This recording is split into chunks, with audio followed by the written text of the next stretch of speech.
Ralabalalá, xala, xala. A civilização árabe ou islâmica surgiu no Oriente Médio, numa península desértica que ficava entre a Ásia e a África, e a área possui 1 milhão de quilômetros quadrados, a maioria coberta por desertos pontilhados por alguns oásis e por uma cadeia montanhosa a oeste. Existe somente uma estreita faixa no litoral sul da península e possui terras que são aproveitadas para a agricultura. Até o século VI, os árabes eles viviam em tribos sem que houvesse um estado centralizado, e no interior da península havia tribos nômades de babuínos, que viviam basicamente do pastoreio e do comércio, e às vezes entravam em luta pela posse de um oásis ou pela liderança de uma rota comercial. Também era comum o ataque a caravanas que levavam artigos do Oriente para serem comercializados no mar Mediterrâneo ou no Mar Vermelho. Apesar de dispersos num grande território, os árabes edificaram algumas cidades, entre as quais as mais importantes localizavam-se a oeste, na parte montanhosa da Península Arábica. Eram elas Latrib, Taif e Meca, e tipo todas na confluência das rotas da caravana que atingiram o Mar Vermelho. A cidade de Meca era sem dúvida a mais destacada, pois como centro religioso de todos os árabes, ali se reuniam milhares de crentes, o que tornava seu comércio ainda mais intenso. Embora fossem politeístas e adorassem diversas divindades, os ídolos de todas as tribos estavam reunidos num templo chamado Kaaba, situado no centro de Meca. A construção, que existe até hoje, assemelha-se a um cubo, e assim como a administração da cidade ficava sob os cuidados da tribo dos Coraixitas. Shadi, shadi, shine, shava, shadi. Ano, shine, shine. Maomé era um profeta árabe nascido em Meca. Ele foi responsável pela criação da religião muçulmana e do Império Árabe. Ele fazia parte da tribo dos Coraixitas, mas era também descendente dos Axemitas. Com apenas 6 anos de idade, Maomé ficou órfão e foi criado primeiramente pelo avô paterno, e depois pelo tio, que foi quem o incentivou a entrar no comércio. Assim, passou a ter contato com várias religiões, como o cristianismo e o judaísmo. Dessa forma, construiu um ecletismo religioso. Além de sua habilidade política, Maomé era chefe militar e legislador, dando sempre privilégio à religião. Com 25 anos, ele se casou com a rica e viúva Khadija, pois este casamento proporcionaria a ele uma estabilidade financeira que permitiria um melhor desenvolvimento intelectual, podendo assim estruturar o seu sistema religioso. Com 40 anos, Maomé cumpriu sua missão de aclamar as revelações trazidas de Deus pelo arcanjo Gabriel. Ele revelava que só havia um Deus de quem ele se tornaria profeta, e esse monoteísmo entrava em contradição com as crenças tradicionais dos coraixitas. Por causa disso, Maomé foi ridicularizado e em seguida perseguido. Por causa disso, Maomé foi obrigado a se refugiar para Latrib, em 622. Nessa região, havia um grande confronto entre as tribos árabes e os judeus. Maomé conseguiu apaziguar esta oposição e, em seguida, engatou uma luta contra Meca pelo domínio das rotas comerciais. A conquista da cidade só veio somente em 630, ano em que Maomé implantou o monoteísmo, de onde surgiu o Islão. Então se tornou um profeta.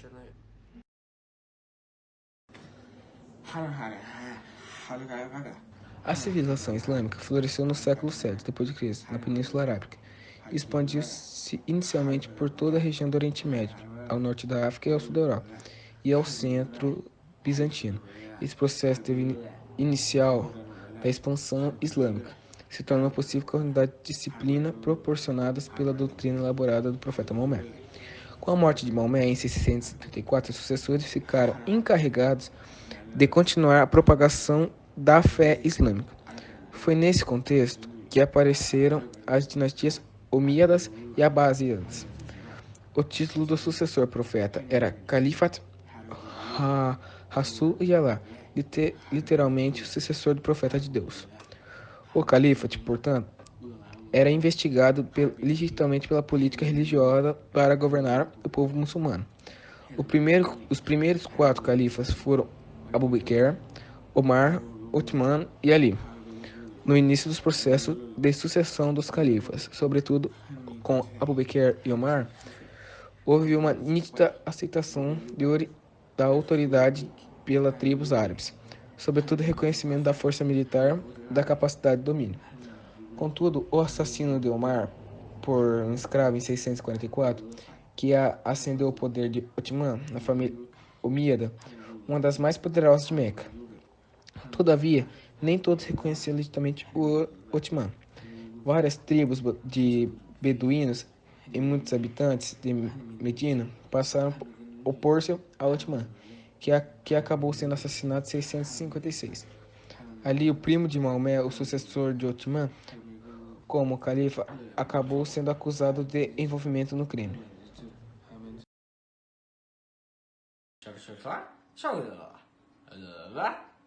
O reino de Gana começou a se desenvolver por volta no século IV, na região atual de Mauritânia, que é marcada por uma vegetação agreste que dificulta a agricultura.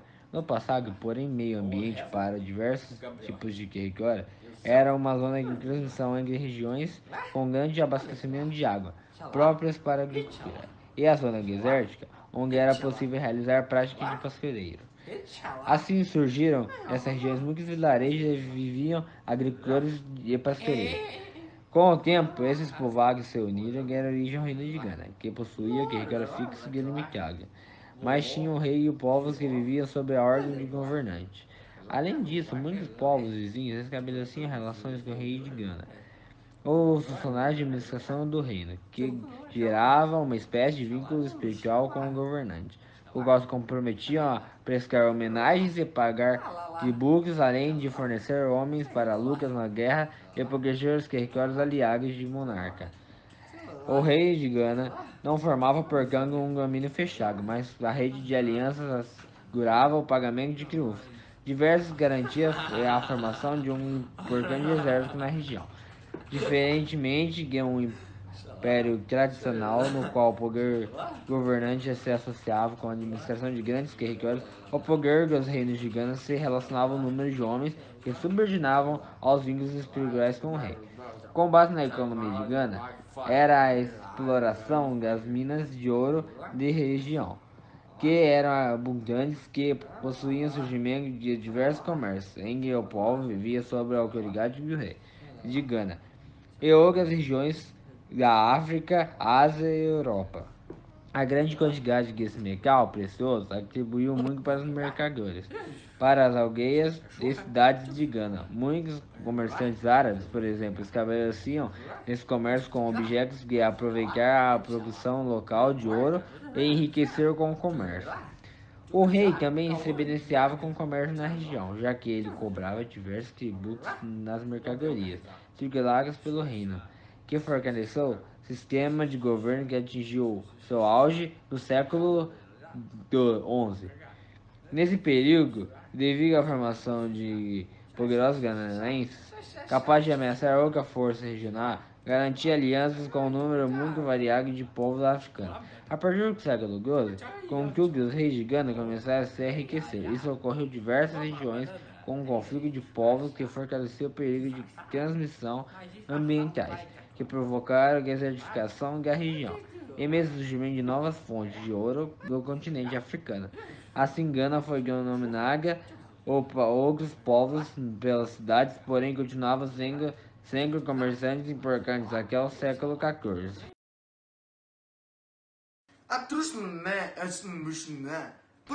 A comunidade islâmica é repleta de tradições. Esse povo tem valores rígidos, pratica a religião muçulmana com vigor e já contribui de forma direta com o desenvolvimento de diversos aspectos filosóficos do mundo. Os povos do Oriente têm seus sábios e mentores religiosos, além de contarem com uma exuberante cultura árabe. As tradições se mostram nas danças, nos costumes e na gastronomia. E a cultura enxerga o homem como um ser espiritual e da sociedade. E a fé islâmica e a pesquisa científica, elas são baseadas nos ensinamentos do Alcorão, que é o livro sagrado dos muçulmanos.